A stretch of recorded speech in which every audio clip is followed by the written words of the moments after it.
নমস্কাৰ বন্ধুসকল, এই ভিডিঅ'টোত আমি 2024 চনত অনুষ্ঠিত হৈ যোৱা BTC ফৰেষ্ট গাৰ্ড এক্সামৰ কুৱেশ্যন পেপাৰখন আলোচনা কৰিম।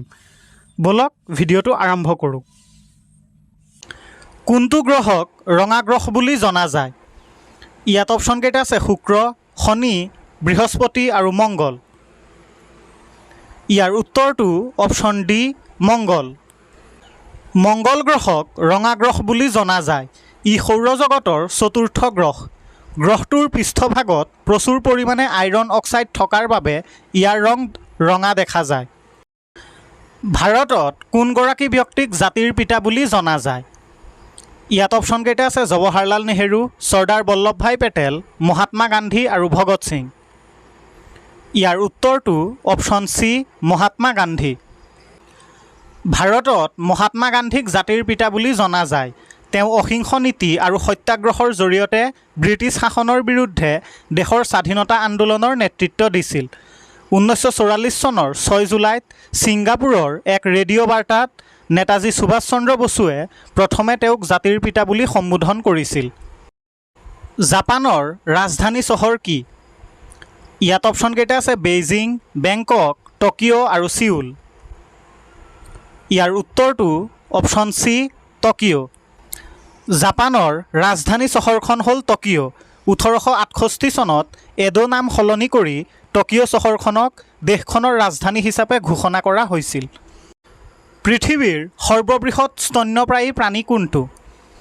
ইয়াত অপশ্যন কেইটা আছে African elephant, great white shark, giraffe আৰু ব্লু হোৱেল। ইয়াৰ উত্তৰটো অপশ্যন ডি ব্লু হোৱেল।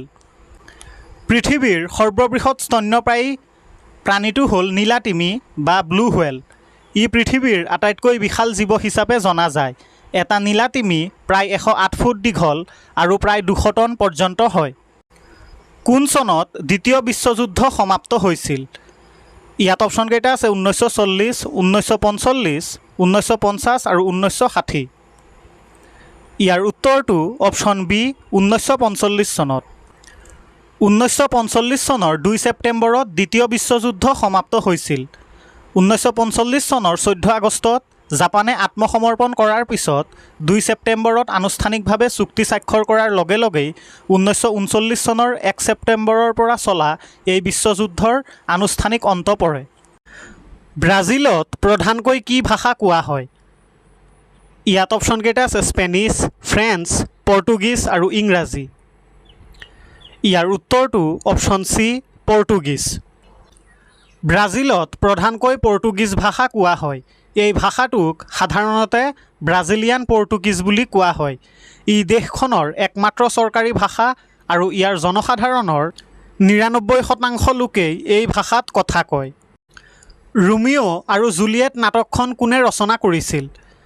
ইয়াত অপশ্যন কেইটা আছে Charles Dickens, Leo' Tolstoy, mark Twain আৰু উইলিয়াম শ্বেক্সপিয়াৰ। ইয়াৰ উত্তৰটো অপশ্যন ডি উইলিয়াম শ্বেক্সপিয়াৰ।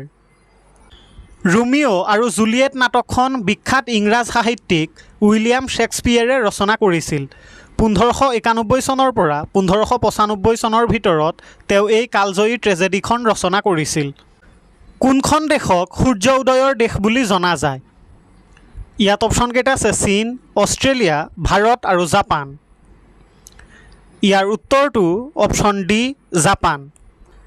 জাপানক সূৰ্য উদয়ৰ দেশ বুলি জনা যায়। এছিয়া মহাদেশৰ আটাইতকৈ পূবত অৱস্থিত বাবে ইয়াত পৃথিৱীৰ অন্যান্য প্ৰান্ততকৈ আগতে সূৰ্য উদয় হয়। জাপানী ভাষাত দেশখনৰ নাম হৈছে নিপ্পন, যাৰ অৰ্থ হৈছে সূৰ্যৰ উৎপত্তি। সোণৰ ৰাসায়নিক চিহ্ন কি? ইয়াত অপশ্যন কেইটা আছে AG, FE, PB আৰু AU। ইয়াৰ উত্তৰটো অপশ্যন ডি AU। সোণৰ ৰাসায়নিক চিহ্ন হৈছে AU, যিটো লেটিন শব্দ আৰামৰ পৰা লোৱা হৈছে। পিৰিয়ডিক টেবুলত ইয়াৰ পৰমাণু সংখ্যা 79। পৃথিৱীৰ ভিতৰত সৰ্ববৃহৎ মহাসাগৰ কোনখন? ইয়াত অপশ্যন কেইটা আছে ভাৰত মহাসাগৰ, আটলাণ্টিক মহাসাগৰ, আৰ্কটিক মহাসাগৰ আৰু প্ৰশান্ত মহাসাগৰ।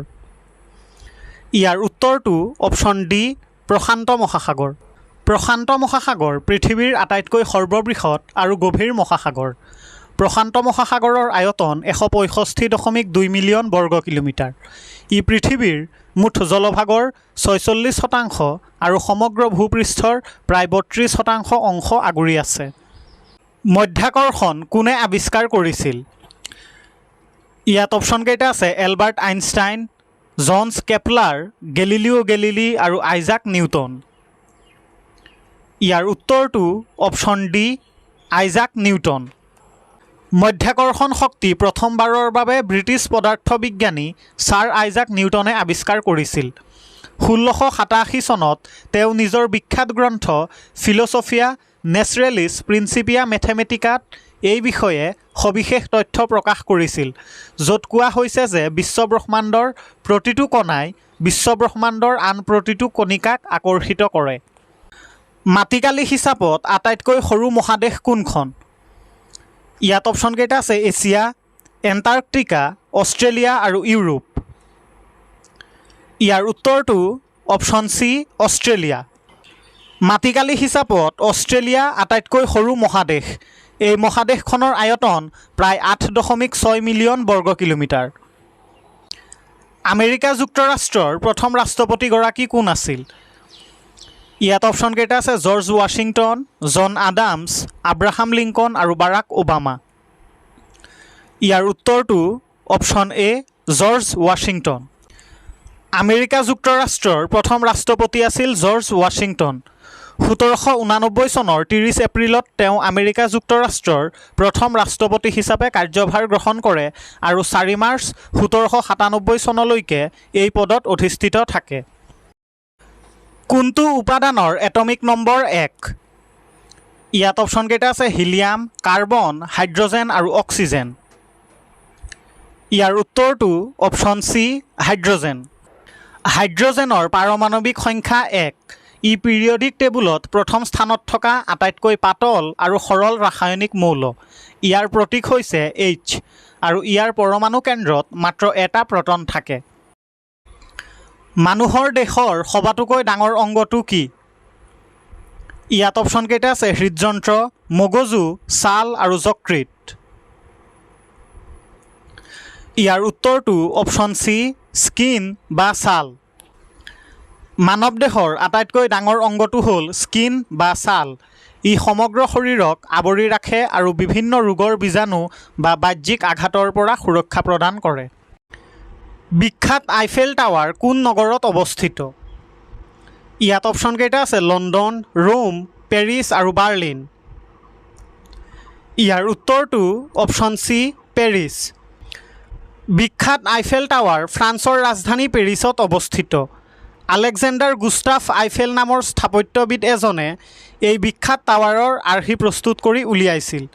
এই টাৱাৰটোৰ দৈৰ্ঘ্য 324 মিটাৰ। মনালিছা কোনে অংকন কৰিছিল?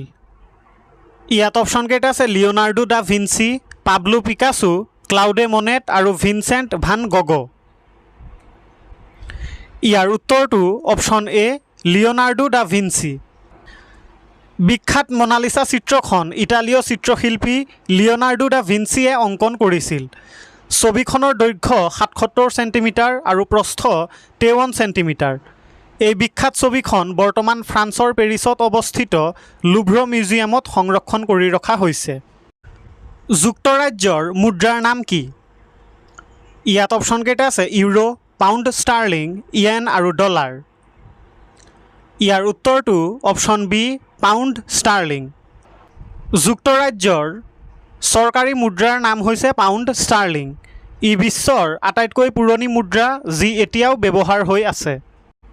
বায়ুমণ্ডলৰ কোনটো গেছ উদ্ভিদে শোষণ কৰে?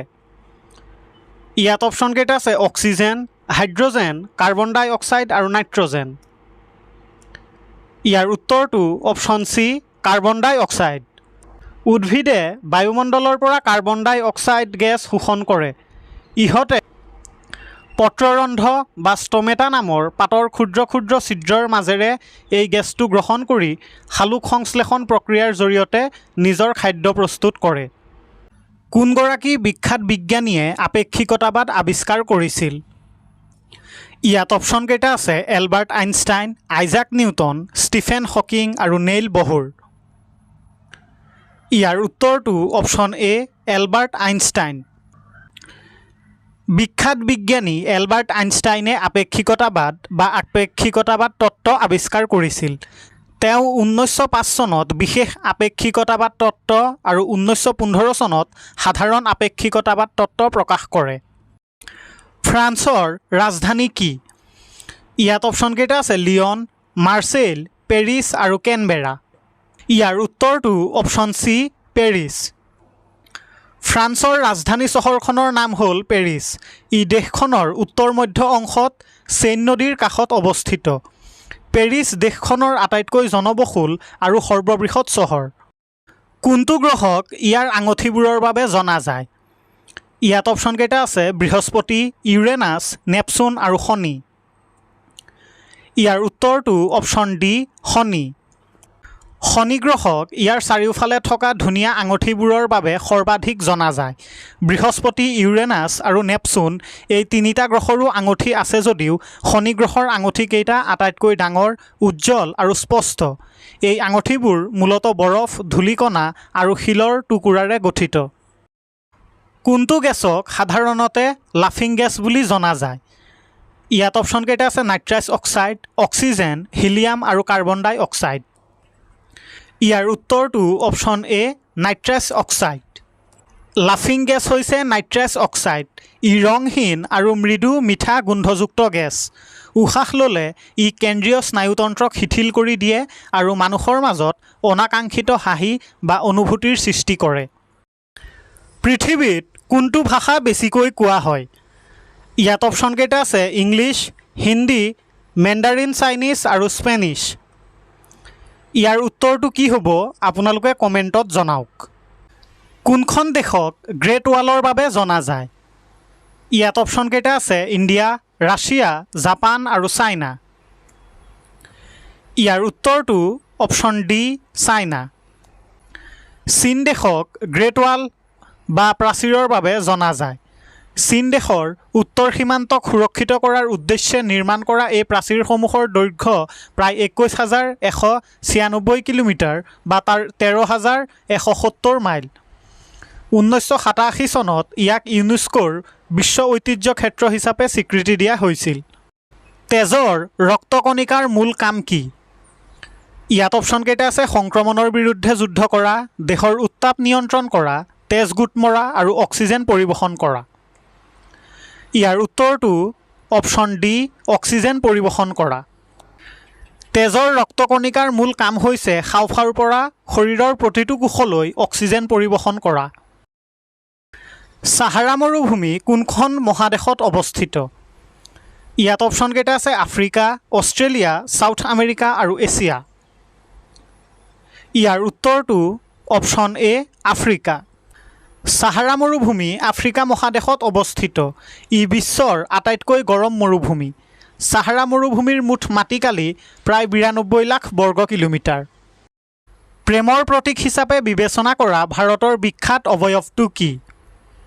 ইয়াত অপশ্যনকেইটা আছে Taj Mahal, Lal Qila, gateway of India আৰু কুতুব মিনাৰ। ইয়াৰ উত্তৰটো অপশ্যন এ তাজমহল। প্ৰেমৰ প্ৰতীক হিচাপে বিবেচনা কৰা ভাৰতৰ আটাইতকৈ বিখ্যাত অৱয়ব বা স্মৃতিসৌধটো হৈছে তাজমহল। মোগল সম্ৰাট শ্বাহজাহানে তেওঁৰ পত্নী মমতাজৰ স্মৃতিত উত্তৰ প্ৰদেশৰ আগ্ৰাত যমুনা নদীৰ পাৰত এই ঐতিহাসিক স্মৃতিসৌধটো নিৰ্মাণ কৰিছিল। পৃথিৱীৰ সৰ্ববৃহৎ বৰ্ষাৰণ্যখনৰ নাম কি? ইয়াত অপশ্যনকেইটা আছে কংগো বৰ্ষাৰণ্য, টাইগা বৰ্ষাৰণ্য, আমাজন বৰ্ষাৰণ্য আৰু দিহিং পাটকাই বৰ্ষাৰণ্য। ইয়াৰ উত্তৰটো অপশ্যন চি আমাজন বৰ্ষাৰণ্য। পৃথিৱীৰ সৰ্ববৃহৎ বৰ্ষাৰণ্যখন হৈছে আমাজন বৰ্ষাৰণ্য। এই বৰ্ষাৰণ্যখন দক্ষিণ আমেৰিকাত প্ৰায় 55 লাখ বৰ্গ কিলোমিটাৰ বিস্তৃত হৈ আছে। এই বৰ্ষাৰণ্যখনক পৃথিৱীৰ হাওঁফাওঁ বুলিও কোৱা হয়। এই বৰ্ষাৰণ্যখনে পৃথিৱীৰ প্ৰায় 20% অক্সিজেন যোগান ধৰে। আটলাণ্টিক মহাসাগৰ অকলে উৰাজাহাজ চলাই পাৰ হোৱা প্ৰথমগৰাকী মহিলা কোন আছিল? ইয়াত অপশ্যনকেইটা আছে এমেলিয়া ইয়াৰহাৰ্ট, জেকুলিন কোচৰান, বেছি কুৰান আৰু হাৰিয়েট কুইম্বি। ইয়াৰ উত্তৰটো অপশ্যন এ এমেলিয়া ইয়াৰহাৰ্ট। আটলাণ্টিক মহাসাগৰ অকলে উৰাজাহাজ চলাই পাৰ হোৱা প্ৰথমগৰাকী মহিলা আছিল এমেলিয়া ইয়াৰহাৰ্ট। তেওঁ 1932 চনত 20-21 মে'ত অকলশৰে লকহিড ভেগা 5B বিমান চলাই এই ইতিহাস সৃষ্টি কৰিছিল। কোনটো গ্ৰহ সূৰ্যৰ আটাইতকৈ ওচৰত আছে? ইয়াত অপশ্যন কেইটা আছে পৃথিৱী, মংগল, বুধ আৰু শুক্ৰ। ইয়াৰ উত্তৰটো অপশ্যন চি বুধ। সূৰ্যৰ আটাইতকৈ ওচৰৰ গ্ৰহটো হৈছে বুধ গ্ৰহ। ই সৌৰজগতৰ আটাইতকৈ সৰু গ্ৰহ। কোনখন দেশে ষ্টেচু অফ লিবাৰ্টি আমেৰিকা যুক্তৰাষ্ট্ৰক দান কৰিছিল? ইয়াত অপশ্যন কেইটা আছে ইটালী, স্পেইন, ফ্ৰান্স আৰু জাৰ্মানী। ইয়াৰ উত্তৰটো option C France.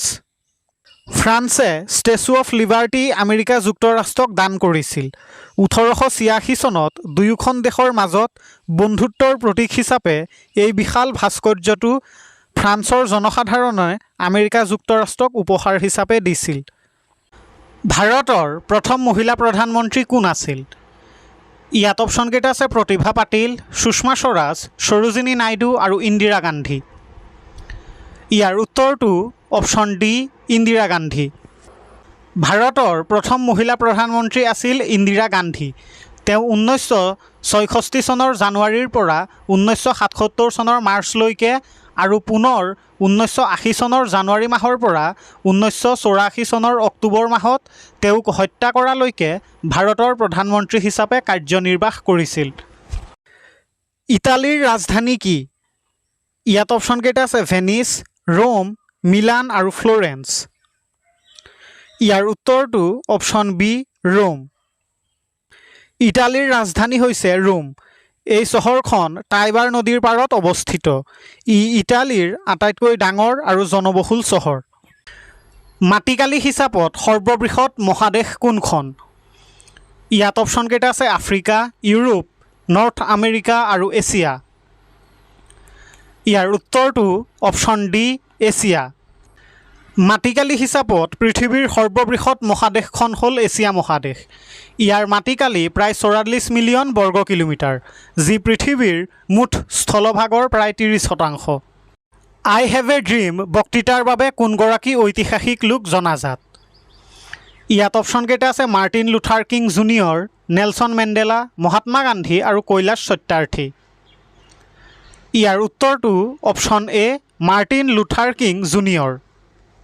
Martin Luther king junior তেওঁৰ আই হেভ এ ড্ৰিম বক্তৃতাৰ বাবে জনাজাত। তেওঁ আমেৰিকা যুক্তৰাষ্ট্ৰৰ এগৰাকী প্ৰখ্যাত নাগৰিক অধিকাৰ কৰ্মী আৰু কৃষ্ণাংগসকলৰ সম অধিকাৰ আন্দোলনৰ নেতা আছিল। 1963 চনৰ 28 আগষ্টত আমেৰিকাৰ ৱাশ্বিংটন ডিচিত তেওঁ এই ঐতিহাসিক ভাষণটো প্ৰদান কৰিছিল। বায়ুৰ চাপ জুখিবলৈ কি যন্ত্ৰ ব্যৱহাৰ কৰা হয়? ইয়াত অপশ্যন কেইটা আছে থাৰ্মোমিটাৰ, হাইগ্ৰমিটাৰ, এনমিমিটাৰ আৰু বেৰমিটাৰ। ইয়াৰ উত্তৰটো অপশ্যন ডি বেৰমিটাৰ। বায়ুৰ চাপ জুখিবলৈ বেৰমিটাৰ নামৰ যন্ত্ৰটো ব্যৱহাৰ কৰা হয়। এই যন্ত্ৰটোৰ সহায়ত বায়ুমণ্ডলত বায়ুৰ ওজন বা চাপ নিৰ্ধাৰণ কৰা হয়। মানুহৰ দেহৰ সবাতোকৈ দীঘল হাড়ডাল কি? ইয়াত অপশ্যন কেইটা আছে ফেমুৰ, ৰেডিয়াম, হিউমেৰাছ আৰু টিবিয়া। ইয়াৰ উত্তৰটো অপশ্যন এ ফেমুৰ। মানুহৰ দেহৰ আটাইতকৈ দীঘল আৰু শক্তিশালী হাড়ডাল হ'ল ফেমুৰ। এই হাড়ডাল কঁকালৰ পৰা আঁঠুলৈকে বিস্তৃত হৈ থাকে আৰু ই শৰীৰৰ সৰ্বাধিক ওজন বহন কৰে।